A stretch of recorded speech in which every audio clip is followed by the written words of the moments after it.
তুমি যে দুশ্চিন্তা করতে করতে শুকিয়ে গেছো, খাবারের রুচি হারিয়ে ফেলেছ, নির্গুম রাত কাটাতে কাটাতে একেবারে ক্লান্ত হয়ে গেছো। এই যে নির্গুম রাত কাটানো, ক্লান্ত হয়ে যাওয়া, দুশ্চিন্তা করা, এগুলো আদৌ তোমার কোনো উপকারে আসছে?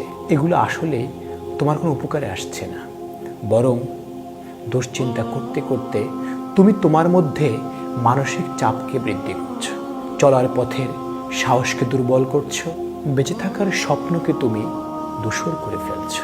ধরো তুমি সর্বশেষ পরীক্ষায় ভালো ফলাফল করতে পারোনি, ব্যবসা করতে গিয়ে অনেক টাকা লস করেছো, যা তুমি চেয়েছো তা তুমি পাওনি।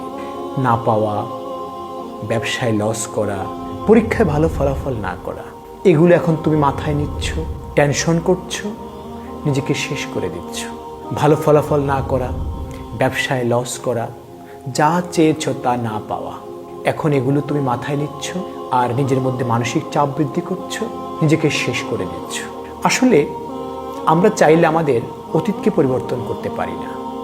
পৃথিবীর কোনো মানুষের কাছেই জাদুর কাঠি নেই যার মাধ্যমে সে চাইলে অতীতকে পরিবর্তন করতে পারে।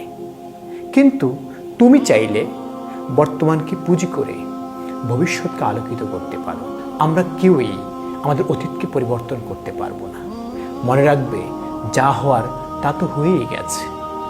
সেগুলোকে মাথায় নিয়ে চিন্তা করে টেনশন বাড়িয়ে কেন তুমি তোমার বর্তমান সময়ের প্রোডাক্টিভিটিকে নষ্ট করবে, ভবিষ্যৎকে তুমি অনিশ্চিত করবে? আমি বলি কি জানো, আমার, তোমার, আমাদের প্রত্যেকের ভবিষ্যৎকে সুন্দর করার জন্য বর্তমানকে গুছিয়ে সঠিকভাবে কাজে লাগানো দরকার।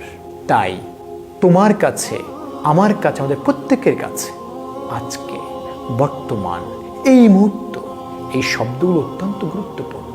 ভবিষ্যতের চিন্তা, অতীতের চিন্তা না করে তুমি বর্তমানকে কাজে লাগাও। যার বর্তমান যত গোছালো, তার ভবিষ্যৎ তত সুন্দর। আমি তোমাকে বলি কি জানো, তুমি আজকের জন্য বেঁচে থাকো। তুমি আজকের দিনটিকে সর্বোচ্চ কাজে লাগাও, সর্বোচ্চ ব্যবহার করো। তাহলে তোমার অতীত সুন্দর হবে, ভবিষ্যৎ আলোকিত হবে। পৃথিবীতে অতীত বলে কোনো শব্দ নেই, ভবিষ্যৎ বলে কোনো শব্দ নেই, বরং আজকের যেটা বর্তমান, সেটাই আগামীতে অতীত হবে। আজকে তোমার কাছে যেটা ভবিষ্যৎ, সেটাই কিছুদিন পর তোমার কাছে বর্তমান হয়ে ধরা দিবে। তাই আমি তোমাকে বলছি, আজকের দিনটিকে সর্বোচ্চ কাজে লাগাও। অবশ্যই তুমি সফল হবে ইনশাআল্লাহ।